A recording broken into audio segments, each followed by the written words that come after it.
Evet, ileride.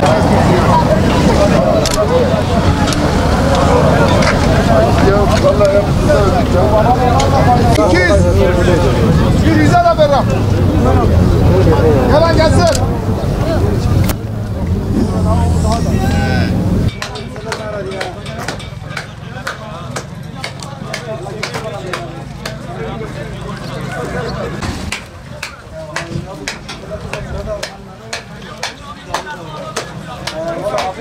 İlki de var, onunki de var.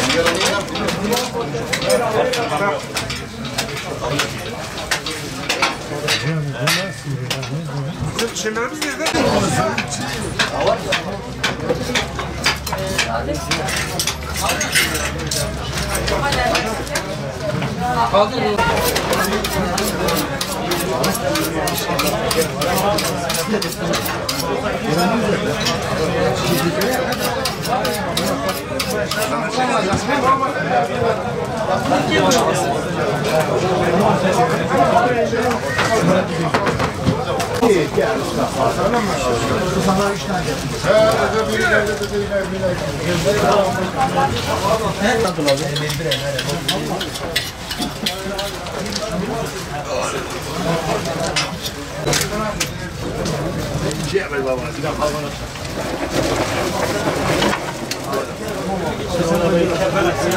Umut Kervanı'nda gönüllü olarak çalışıyoruz.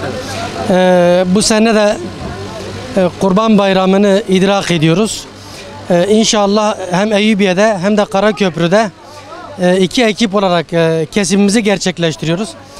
Burada kestiğimiz kurbanları parçalayıp bölüyoruz. Ardından da inşallah fakir fukaraya ulaştıracağız. Fakirin umudu olmaya devam edeceğiz inşallah.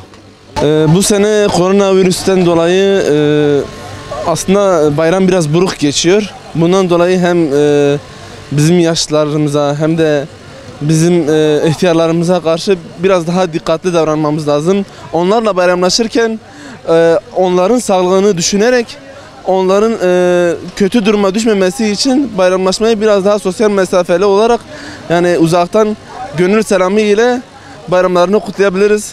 İnşallah nice bayramlarda, daha sonraki bayramlarda doya doya sarılarak bayramlaşırız.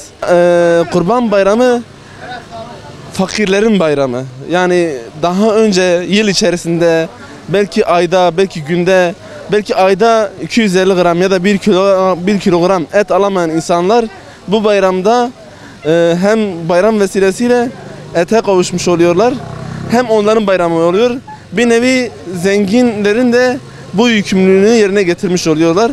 Bu onlar için bir vesile oluyor. Fakirle zengin arasında bir köprü oluyor.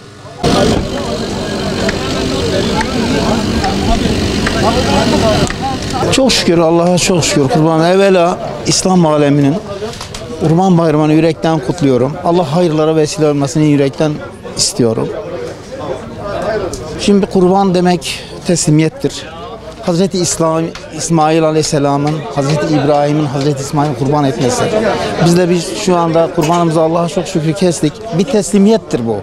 Eşitliktir, kardeşliktir, paylaşmaktır. Onun için tekrar ülkemizin, bütün İslam aleminin Kurban Bayramı'nı canı gönülden tebrik ediyorum. Üzerimizdeki bu pandemi hastalıklarından bir an önce defolmasını Yüce Allah'tan niyaz ediyoruz. Ben özellikle bütün İslam kardeşlerime, İslam alemine şunu diyorum. Pandemi şeysine riayet edelim. Maskemizi takalım. Sosyal mesafemizi koruyalım. Gerçekten yani görülmeyen bir hastalıktır.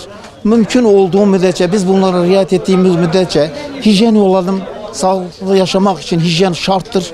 Onun için hijyenlik çok güzel bir şey. Yani hem dinimizin de emrettiği, İslam'ın da emrettiği temizliktir.